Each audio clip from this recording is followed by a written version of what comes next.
What's going on, guys? Snake Eyes here, bringing you some more Bloodborne, and in this video we're going to be doing a weapon showcase, and the weapon we're going to be showcasing today is the stake driver. Now, if you don't know how to get this weapon, all you need to do is get the powder keg hunter badge from old 100 Euro, and then from there all you need to do is go to the Hunter's Dream and buy it. But that's pretty much how you get this weapon. Now we're going to go into the details of it.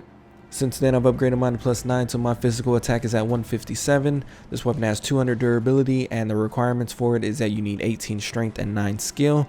And it gets a C scaling in strength, a D scaling in skill, and a C scaling in arcane.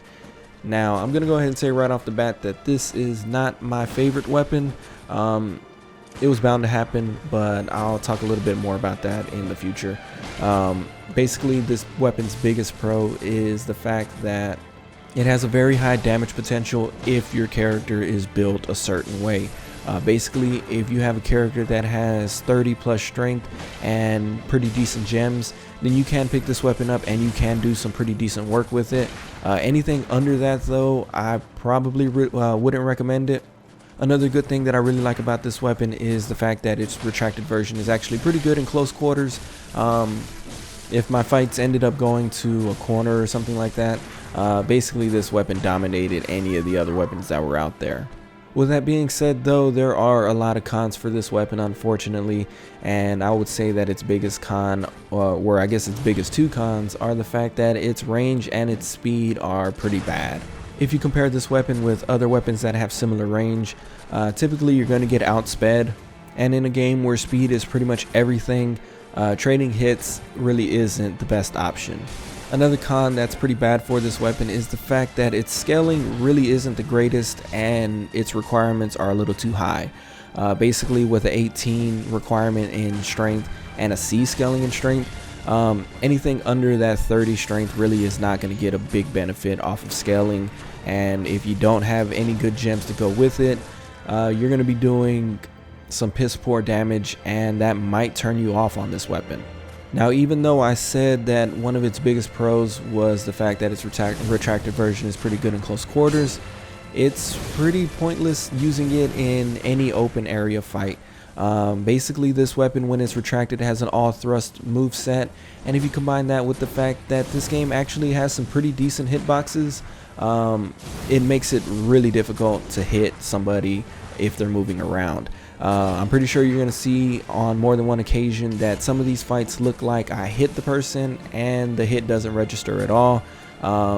So basically, using the retracted version in open areas is kind of a bad idea unless you know that that person is going to walk into your attacks. Another thing that's pretty bad, and to be completely honest, I really was not wanting to say it, is the fact that its charged R2 is pointless. It has the potential to do massive damage, but basically if you hit somebody with that move, then they deserved it. Anybody who's kind of paying attention can see the attack coming from a mile away and easily dodge it, and the recover time for that move is actually pretty slow, so if you do miss, then it's pretty much GG from there. As I was saying in the beginning of the video, it was inevitable that there was going to be one weapon that wasn't going to be the greatest. To be completely honest, not every weapon is the best for certain builds, and I do like to take this time to basically remind people that this is all based on personal experience and personal opinion. I do try to find the good things in weapons, because just because this weapon was bad for me, it doesn't mean that it would be bad for you. And like I said, since I'm running a quality build, I didn't get the max potential of this weapon that I could have gotten if I were running a strength build. So I know I've said it before, I'm going to say it again.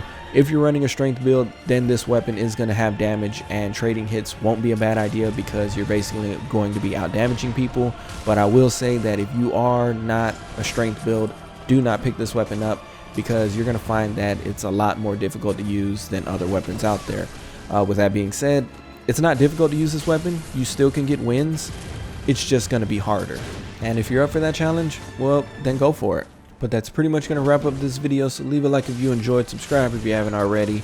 Like I said in my last video, I'm going to be doing 3 strength build weapons for this next weapon showcase, and it's between the Tonitrus, the Kirk Hammer, and the Beast Claws. So make sure you guys vote for which weapon you want to see next. because the losers are not going to have another chance for a while, because after that I'm going to go to quality build weapons. But like I said before, this is pretty much going to wrap it up. So thank you guys for watching, and until next time, take care.